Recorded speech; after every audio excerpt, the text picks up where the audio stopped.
Welcome to மரகதம்ஸ் kitchen. இன்னைக்கு நம்ம பார்க்க போகிறது பேபி பொட்டேட்டோ ஒரு பாக்கெட் எடுத்து வச்சுருக்கேன்.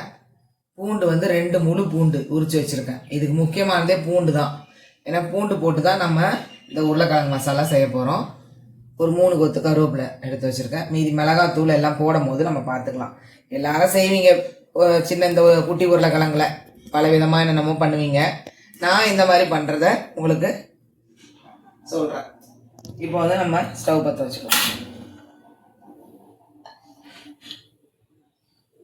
நல்லா இது சப்பாத்திக்கு, பூரிக்கு, சாதம், சாம்பார் சாதம், லெமன் ரைஸ், புளி சாதம், கருவேப்பிலை சாதம், எல்லா விதமான வெரைட்டி ரைஸுக்கு சூப்பராக இருக்கும்.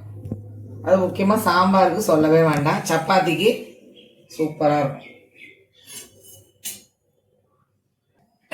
கடாய் காஞ்சிச்சு. அடுத்து தண்ணி இருக்குது, அது தொடச்சிக்கலாம். எண்ணெய் ஊற்றிக்கலாம். எண்ணெய் கரண்டியில் தான் ஊற்றுறேன். 1 2 ஊற்றிருக்கேன். 2ன்றது சும்மா ஒரு செட்டிக்கு ஊற்றுறேன். ரொம்ப வேண்டாம், இதுவே நல்லா அந்த பேன் ஐட்டம் தான். அதனால் உங்களுக்கு அந்த அளவுக்கு எண்ணெய் ஊற்றணும்னு அவசியம் இல்லை. இவ்வளோ எண்ணெய் ஊற்றினா போதும். இந்த உருளைக்கிழங்கு ஒரு பேக்கெட் உருளைக்கிழங்கு, குட்டி உருளைக்கிழங்கு ஒரு கவரில் வரும் இல்லையா, அந்த மாதிரி. எண்ணெய் சூடாயிடுச்சு. இப்போ அரை கரண்டி போட்டிருக்கேன், சின்ன ஸ்பூன்லையும். கடுகு தேவைக்கேற்ப போட்டுக்கோங்க. மீடியமில் தான் வச்சுருக்கேன். இப்போ நம்ம வந்து பூண்டை போட்டுக்கலாம். ஃபுல் பூண்டையும் போட்டுருங்க. அந்த 2 பூண்டு உரிச்சோம் இல்லையா, அந்த 2 பூண்டையும் போட்டுக்கோங்க. போட்டுட்டு நல்லா வதக்கி விட்டுக்கோங்க. கொஞ்சம் அந்த பூண்டை வந்து உங்கள் பக்கத்துலேயே, அந்த மாதிரி பக்கத்துலேயே நீங்கள் வதக்குங்க. அதை பாருங்கள், டக்குன்னு சேஞ்ச் ஆகிடுது பாருங்கள். பாருங்கள் சேஞ்ச் ஆகுது. அந்த பூண்டு ஒட்டி போட்டாலே எண்ணெயில் சேஞ்ச் ஆகிடும். வேணா கொஞ்சம் மீடியம் ஃப்ளேமில் வச்சுக்கோங்க. இப்போ இதை போட்ட ஸ்பாட்டு நீங்கள் என்ன இன்னும் ஃபுல் மீடியத்தில் வச்சுக்கோங்க. மீடியத்தில் வச்சுட்டு இதை உருளைக்கிழங்கு போட்டுக்கோங்க. போட்டுட்டு இப்போ ஹையில் வச்சுக்கோங்க. ஹையில் வச்சுட்டு இப்போ நம்ம வந்து ஒன்று ஒன்றா போட போகிறோம். பெருங்காயம் நீங்கள் உங்களுக்கு எவ்வளோ தேவையோ, ஒரு சிலருக்கு உருளைக்கிழங்கு ரொம்ப வாயு பிடிக்கினாலும் போட்டுப்பீங்க. நான் ஒரு அளவுக்கு ஒரு சின்ன ஸ்பூனில் போட்டிருக்கேன்.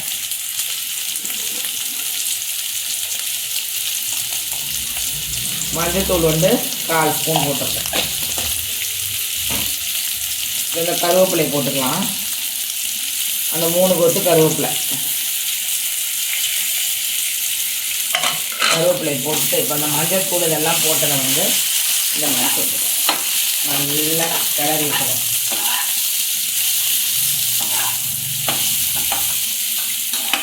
இன்னொன்று சொல்லிக்கிறேன் வருங்க. இப்போ உருளைக்கிழங்கு, பேபி உருளைக்கிழங்கு எடுத்து வச்சுருக்கோம் இல்லையா, அந்த உருளைக்கிழங்கை நான் ஒரு பேக்கெட் வாங்கினேன்ல, 2 விசில் வச்சே எடுத்து உரித்து வச்சுருந்தேன். அதை நான் உங்களுக்கு சொல்லணும்ல, குக்கரில் 2 விசில் விட்டு எல்லாம் தோலெல்லாம் எடுத்துட்டு வேக வச்சு உங்களுக்கு பிளேட்டில் வச்சேன். ஒரு உருளைக்கிழங்குலாம் என்ன ஒரு பெரிய கஷ்டமான வேலையான்னு சொல்லுவீங்க. ஆனால் பல பேர் பல விதமாக செய்வீங்கள்ல. இந்த பேபி உருளைக்கிழங்கு ஒரு சிலர் வந்து வெஜிடபிள் பிரியாணியில் கூட போடுறாங்க. அதை போட்டுட்டு நம்ம வந்து உப்பெல்லாம் போடலை.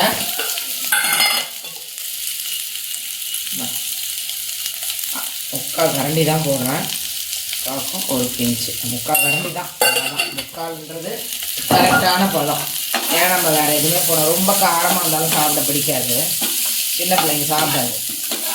இதே மாதிரி நீங்கள் வெறும் மிளகு பொடியில் கூட பண்ணுங்கள். மிளகாத்தூள் போடாதீங்க. வெறும் மிளகாய் பொடி இல்லை, வெறும் மிளகாய் பொடி இவ்வளோ போட்டுட்டு மிளகுத்தூள் நல்ல 1 ஸ்பூன் போடுங்க. சூப்பராக இருக்கும். இப்போ தான் நான் உப்பு போட போகிறேன்.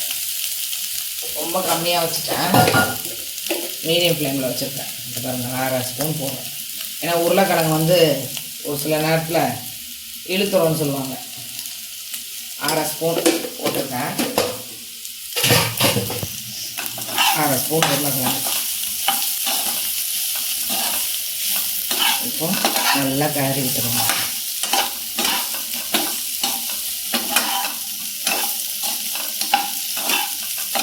இந்த ஓரளவுக்கு இதில் பெருசாக இருக்கு பாருங்கள், இதெல்லாம் வெட்டிடாதீங்க. சூப்பராக இதே மாதிரியே இது பண்ணி சாப்பிடுங்க. என்ன கட் பண்ணிட்டீங்கன்னு வச்சுக்கோங்க, அதோட டேஸ்ட்டு.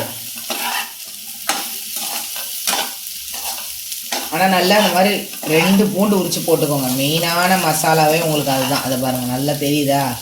ஒவ்வொரு பூண்டுலேயும் ஒவ்வொரு உருளைக்கிழங்குலையும் பூண்டு ஒட்டியிருக்கும் பாருங்கள். அதுதான் சாப்பிடும் போது சூப்பர் ஃப்ளேவர்.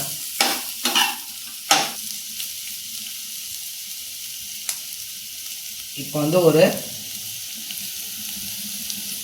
இந்த மசாலாலாம் இன்னும் நல்லா அந்த உருளைக்கிழங்குல போய் நல்லா ஒட்டிக்கும்.